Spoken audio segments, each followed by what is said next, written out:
Welcome back to the Knit Weekend podcast. This is part 2 of the May WIP update.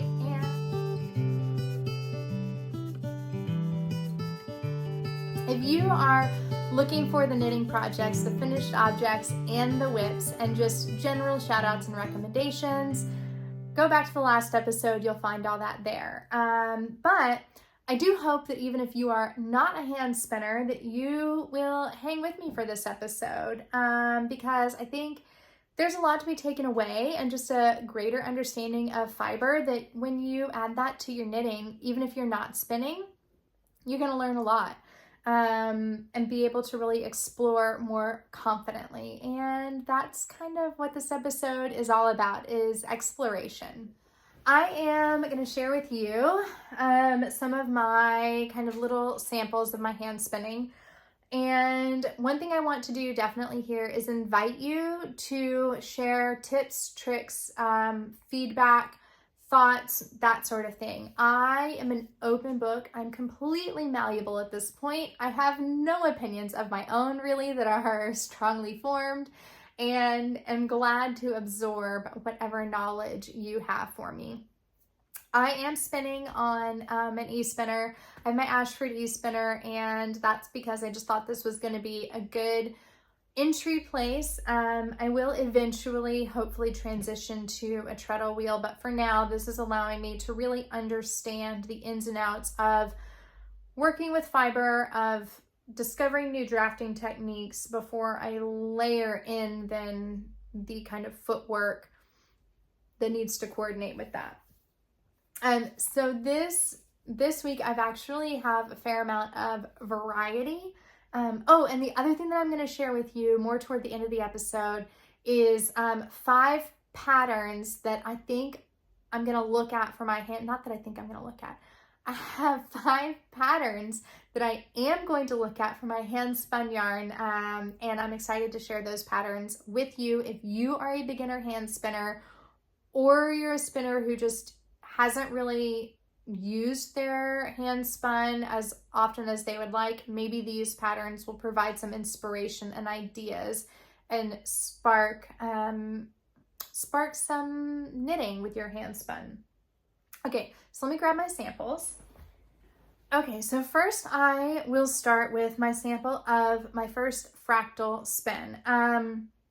This is BFL, and it is from what's the name of it? I don't know where the package is. Two Rivers, I think. Anyway, I'll put it in the comments down below. And this was kindly sent to me by Madison Montees. When she saw that I was getting into hand spinning, she wanted me to just feel empowered to give a fractal spin a try. So this is the fiber here. I braided it up. These are I think this is my short run fiber. And I just did this with a pretty vanilla, I think, short backward worsted draft.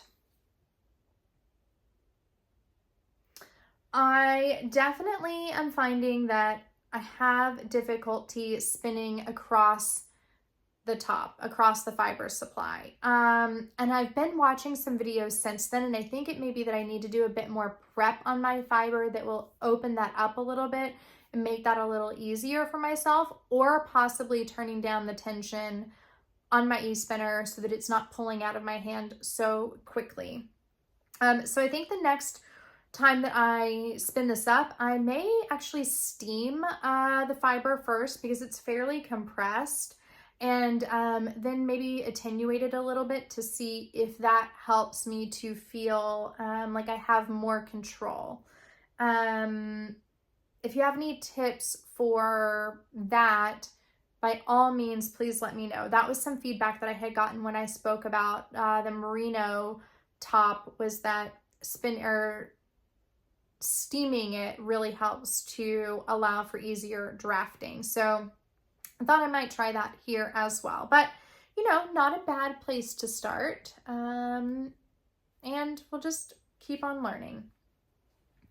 The next thing that I spun up, this was fun. When Victoria and I went to the Middle Tennessee Fiber Fair, we got a couple bumps of Shropshire roving, which I have learned in my reading that Shropshire is considered a down fiber, and I very much enjoy the feel and texture of this. So this is my first time spinning from roving.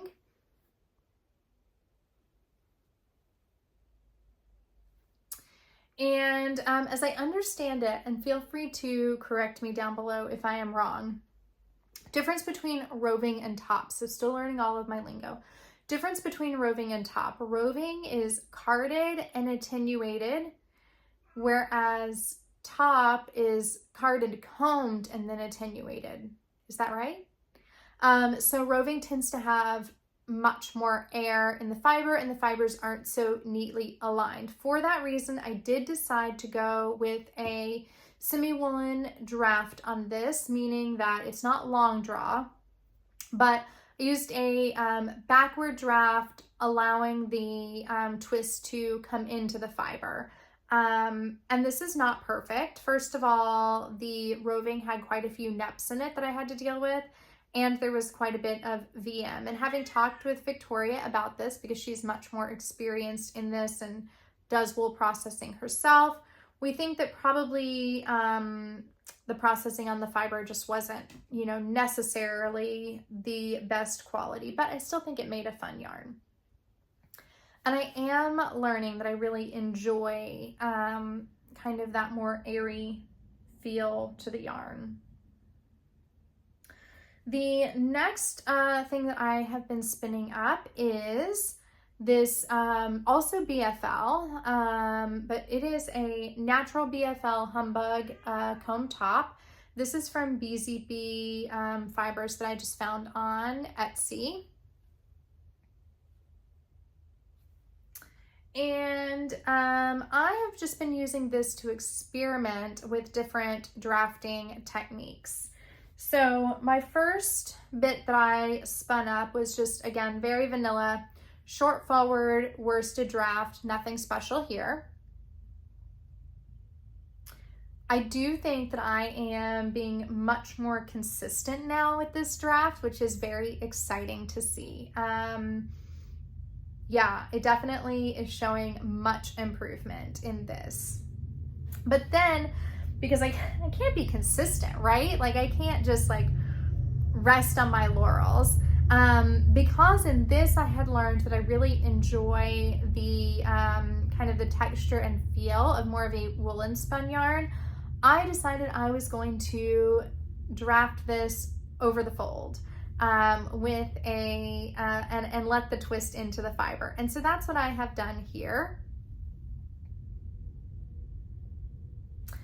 This is obviously much less than this, and that will kind of clue you into my level of comfort with drafting over the fold, which is not very high at all. I definitely have more practice to do with this drafting style, but I do really love the fuzziness and kind of the light loftiness of this yarn. So I am. And you know what, that really doesn't surprise me, because in knitting in general, I also really get jazzed about a yarn that has a loft and a lot of texture to it. So it would not surprise me at all that this is gonna be my preferred. That's my spinning adventures. And all of that to say, I think it's time to start knitting with this yarn. It's not perfect. It's not maybe gonna be for a long time, but I was listening to two podcasts. One is Andrea Mowry's podcast, and then the other is, oh my gosh, are they both Andrea? Yeah, because Knit LA is Andrea too. So I was watching the Andreas. And both of them gave me a little inspiration here because Andrea from Knit LA is talking about how she has started this crochet blanket using a lot of her early hand spun yarns that she didn't really know what to do with previously, and how much joy she was getting from revisiting those moments of her early hand spinning days. And then Andrea Mowry on her podcast was talking about how you really need to knit with your hand spun in order to know it and to learn more and progress. So all that to say, it's time to start knitting with hand spun. And I have selected 5 patterns or pattern categories that I'm going to share with you that I think are going to be great for my beginner hand spun adventures and starting to knit with these yarns that I am creating. So, okay, all right, you can stay. The first little category are miniatures. And gosh, there are all of these all over Ravelry, and mostly come out in Christmas garlands and that sort of thing. But this one in particular I've had saved in my favorites for a very long time, and these are little mini sweaters from the Petite Knitter, and I just think they are darling. These are worsted Aran weight, low risk, low consequence. If it looks bad, not a big deal. And then also these little toadstools, and then you can also find, you know, trees and stockings and little baby mittens and all that sort of stuff. So I think miniatures are a great thing to get started at, or get started on. The other item that I think is going to be great for hand spun are, and you won't be surprised, tiny textured scarves. So this one I have selected is by Hello Gabriella, and I think that this is a great one. It's got a lot of garter stitch, so it's going to hide any imperfections if that's a concern for you. It's got some fun yarn overs to create a little bit of interest. And gauge is really going to be pretty inconsequential here. So I think this is knit on a DK weight gauge, which is perfect because I'm really not I just yesterday started to unlock the secret of spinning a thinner yarn, which, because I've only spun 1 single and not 2, I'm not going into that right now. Most of my hand spun is going to be focused, is currently a DK or worsted weight. So that's why I've chosen this pattern. You also have other patterns like this from My Favorite Things Knitwear, scarf number 1, or there's another one, I think it's either number 3 or number 4, or both, that could be great for hand spun yarn, especially if you're using a kind of woolen, like soft, airy fiber, then I think that would be perfect for that. The next project is a blanket project. But I know this about myself. I don't like long rows. I don't like huge long cast-ons, and I don't like long rows. I get really bored in the long row. Now, knitting with handspun might change that because I might be so interested to see how it's knitting up. But I do think that for me, and possibly as a way to integrate more samples into handspun, that a log cabin style blanket is really going to be a great thing for handspun yarn. And the one that I am looking at is the Next in Line blanket. I like that this blanket brings the kind of logs into conversation with each other with these kind of linear pieces in the middle in the next color. So, and I think also Modern Daily Knitting has a whole one of their magazines on log cabin knitting. So I think a log cabin blanket is just a great way to use up, you know, these little samples of yarn that I've been spinning. And this one actually, this one is from Pairs Well with Knitting. And she reached out to me and asked if I would be interested in trying her pattern, and I said yes, absolutely.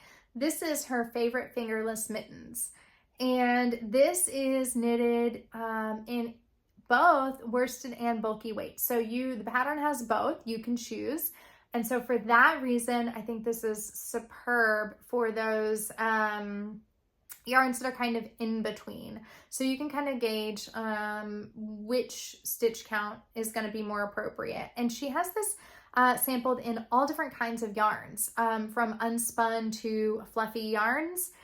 So I know that a hand spun yarn is going to be just perfect in there. And I fully intend actually to knit a pair of these for the fall. I have misplaced the skein of hand spun that I want to use for it. So I'm going to continue hunting for that. I did a yarn reorganization recently and appear to have misplaced that. So anyway, I'm going to continue looking for that. And when I find it, I'm going to cast on a pair of these favorite fingerless mittens from Pairs Well with Knitting. And then finally, when I am feeling a bit more ambitious and before I tackle a sweater spin, I think a vest spin is maybe a better place to start. So a little bit less yarn. And the one that I have been eyeing for this is the Lonely Leftovers Vest by Wool and Beyond.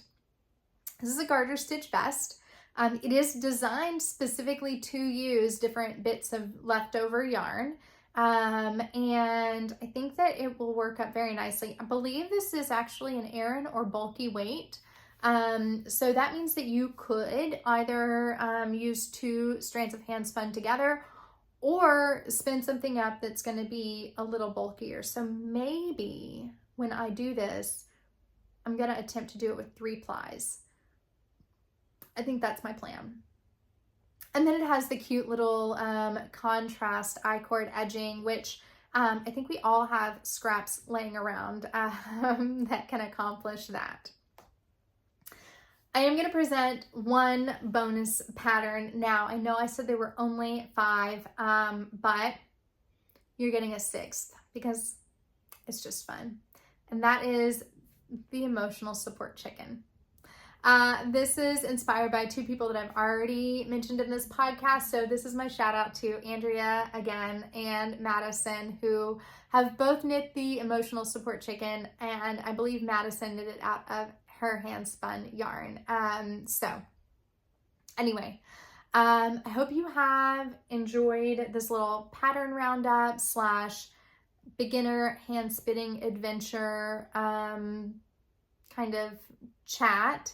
And again, just really welcome any tips and feedback to kind of get me moving along and spinning a yarn that I am excited to knit with. So I appreciate you spending time with me as always, and I hope you will join me again. Don't forget to hit the subscribe button and give it a like, and I'll see you next time.